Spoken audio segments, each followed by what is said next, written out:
first of all, Danish biogas and what we're doing there, and try to draw some parallels to how you could do it here in Nepal. So I'm here to talk about the technological and economic challenges and barriers you are facing, and hopefully give you some ideas to how you can solve them. First, I'll start with an introduction, and then I will talk about how we do it in Denmark, and then I will talk about some of the biogas potential you have here in Nepal. And then I will talk about the technological challenges and the financial challenges you're facing, and then some questions, but I guess we'll save that for the coffee break. My name is Fredrik, and I've worked with biogas for a couple of years now, mainly the financing part of biogas production. So I do financial assessments of biogas plants in Denmark and in Europe, and try to assess whether or not they are financially sustainable. I work in COWI, which is an international consulting company located in Denmark, where we have both engineers and environmentalists and economists working with all aspects of society. But in this case, we're working also a lot within energy. So in regard of biogas, we both do the feasibility studies and we do the financial analysis, and actually also planning and establishing the biogas plants. In regard of Denmark, Denmark is is one of the leading countries within biogas production, especially within large-scale biogas production. And for 15-20 years ago, we started building these large-scale biogas production, and we have around 20-25 really large biogas plants. And the development of the sector has been quite steady for a while, but a few years ago, we had a new subsidy system which make the development of the biogas plants really explode, and we are having at least a couple of new large-scale biogas plants every year now. And our goal is that within 2020, half of the Danish manure has to be utilized in the biogas plants. And we are producing a lot of manure in Denmark, so it's quite a lot of biogas plants. The reason why large-scale biogas plants are interesting here in Nepal is, first of all, because you have the need for stable energy supply. And secondly, because you have all this biomass available, it's just a question about you collecting the biomass and utilizing it, degassing it, so you can get a more stable energy supply.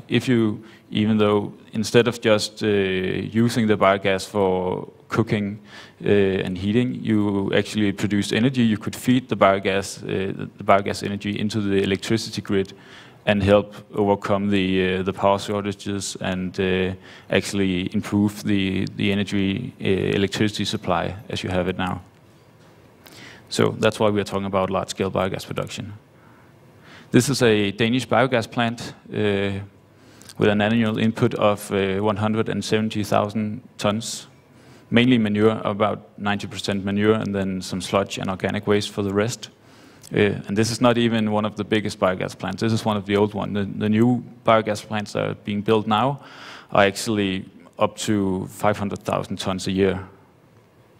So it's quite a different scale from what you're used to, but the processes are still the same. You're still taking a lot of manure into some digesters and then degassing it. This particular biogas plant can produce 11 million cubic meters of biogas a year. And the interesting part is that 7% of this biogas is utilized at the plant for heating the reactors or the digesters. So the biogas process in Denmark is also, as you know it, that we get some biomass into the plant and put it into a storage. Then we heat it. I'm not sure you do that here, but that is a really good idea. So we are heating the biomass before we put it into the digesters, and where they stay for approximately 21 days in Denmark before we extract. Then we get the biogas out, and then it's sent on to either a central heat and power plant, where we produce power and heat and then distribute it to the society, or it is upgraded and to natural gas quality and injected into the natural gas grid instead. So there's two options in Denmark. And through the national gas grid, it is possible to use the biogas, for example, in the transport sector, which is one of our goals as well. After the after the biomass is degassed, it is cleansed so you can use it as fertilizer. Then it is cooled down, and it's actually an exchange between the cooling and the heating. So the used or the degassed biomass helps heating up the new incoming biomass before it is sold off to the farmers as fertilizer. Besides just looking at manure, which is one of our big resources in Denmark, we're also looking at the municipal solid waste, which I also know that is an issue here. So we are trying to figure out how we can separate the organic waste from the inorganic fractions and then use it to produce biogas. And one of the technologies we are developing is this one, as you can see here, where we have some kind of percolate, or it's different kinds of enzymes which we are spraying onto the biomass and then extracting again, including all the biogas, which you then can extract and sell on either to central power plants or to the upgrading and sell it to the national gas grid. And then we can use the rest of the biomass as fertilizer as well. So is any of this financially sustainable? No. None of the biogas plants in Denmark and I believe in Europe can survive on their own. They are all depending upon governmental support. But one of the things is that we are in Denmark, at least, we are trying to decrease the support for biogas plants. So over the next 10 years, they will slowly phase out the support for biogas plants. So the biogas plants need to keep on inventing and keep on optimizing their biogas production to stay financially sustainable. So in 10 years' time, they can survive on their own. And I think that is also very important for you to keep in mind, that when you're producing biogas and when you're creating biogas plants, you need to keep on developing your techniques and the way you produce biogas, because at some point you will have to be self-sufficient. You need to work towards that. So this is just a supply chain, a overview of how your biogas supply chain could look like. You have your municipality waste, you have your agricultural waste, and the industrial waste from meat production and dairy production. And if you can collect that and extract the biogas, then, at least from my point of view, it would be the most beneficial way to utilize this biogas would be to put it into a generator, create electricity, and feed it into the national grid. Because then you have a lot of customers. Instead of just one customer, for example, if you're producing biogas for cooking in a cafeteria or something like that, instead of just having one customer, you suddenly have unlimited demand for your biogas. At the same time, you can use the degassed biomass as fertilizer. This is a figure showing the biomass availability. It's just something I quickly found just to show you that the biomass is available here in Nepal. This is for Lalipo and Pokhara. And you have the total household organic waste. So this is not plastic or anything. It's purely organic waste, which can be used for the biogas production. So you have in Pokhara, you have 15,000 tons a year of organic waste, and this is really good high-quality biomass which can be used for biogas production. At the same time, I've made some assumptions. Then 10%, just to say a number, of the meat production creates waste. So this is what I assume to be the waste from the meat production and from the milk production. So also from those from the industry, there will be quite a big availability of biomass which can be used in your biogas plants. Okay, so to move on to the technological challenges and barriers that you are facing, from my point of view, that is that you need to optimize your biogas plants constant over the next coming years. You cannot just take the household biogas plants that you have now and scale it up and just make them bigger. You need to improve your technology to keep attracting investors and prove to the banks that this is a very sustainable investment that you're going into, and to convince them to put money in your ideas. No more, no less. And for a thermophilic process, it's 52 degrees Celsius. That is the optimal temperature when you have to produce biogas. And furthermore, for a mesophilic process, the temperature cannot vary more than 2 degrees. Otherwise, the bacteria cannot survive it. So not only do you have to get the temperature of the digester up to 37 degrees, for example, you need to keep the temperature within 2 degrees. And for a thermophilic process, you need to keep the temperature within half degree, so 0.5 degrees fluctuations, otherwise the gasifications will start to decrease. And there's no reason why not to go for this option. I mean, you produce biogas, you get more biogas from this, and you can use some of the extra biogas to produce the heat needed for getting the temperature up to this level.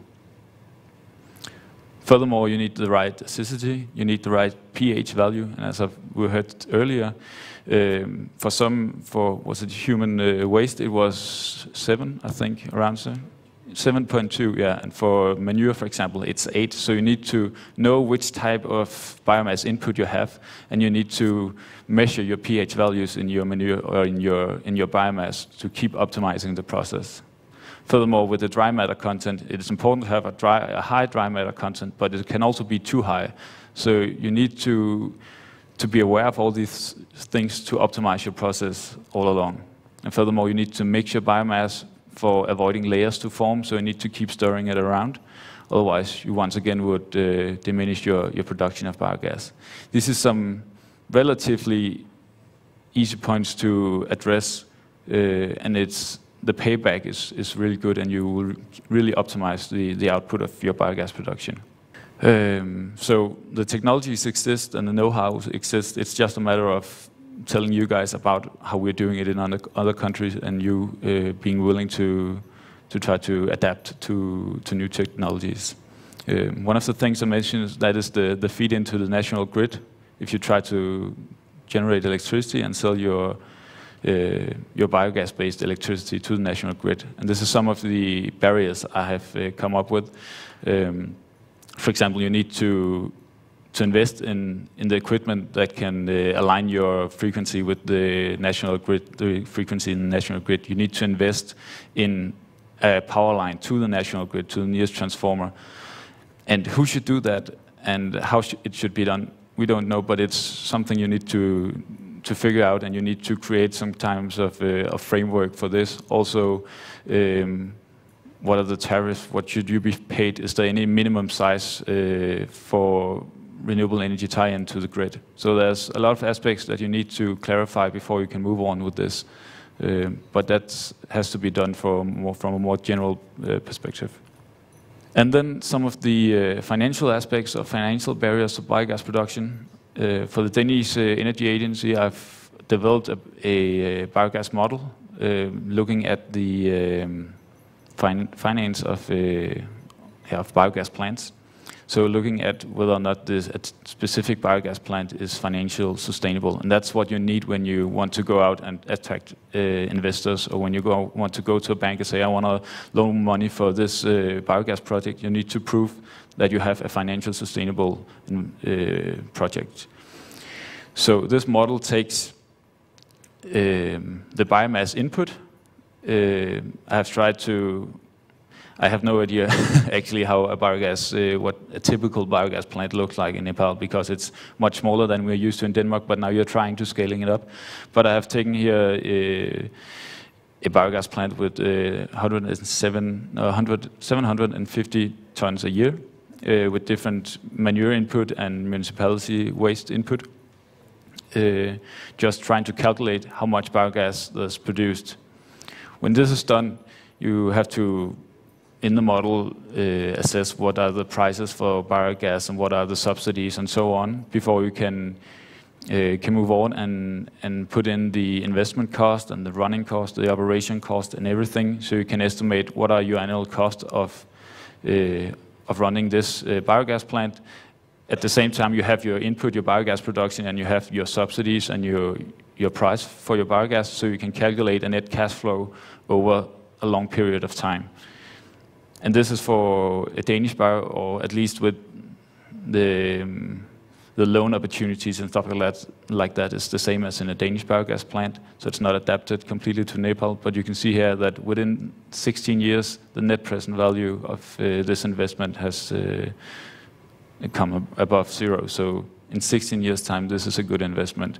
In Denmark, the span of such an investment is 20 years, so it would work fine there, but I'm not sure how it would work here in Nepal. But the model can be adapted, and the good thing about this model is that you can go and look where in different aspects of this investment, where is it's going wrong? Is it because we have too much cattle manure or too little dry matter content, or is it the financial part that's the problem? Is it the subsidies, or where is the problem that we need to fix to make this a financial sustainable investment? Something about the financial challenges again. You need to have financial sustainability, otherwise you will not attract the investors. So, and to do that, you need both the demand, which you can get from feeding into the national grid, and you need a sustainable framework. You need long-term commitment, and you need to know what you are doing. So you cannot just work with this with government saying you have subsidies for 2 years. You need a long-term commitment time from the politicals saying that you will have these subsidies, and you need to know from the banks that you can have the loan for a long period, and so on. So first of all, you need a stable long-term framework, so you know what you're dealing with before you can move on. So that was actually my presentation.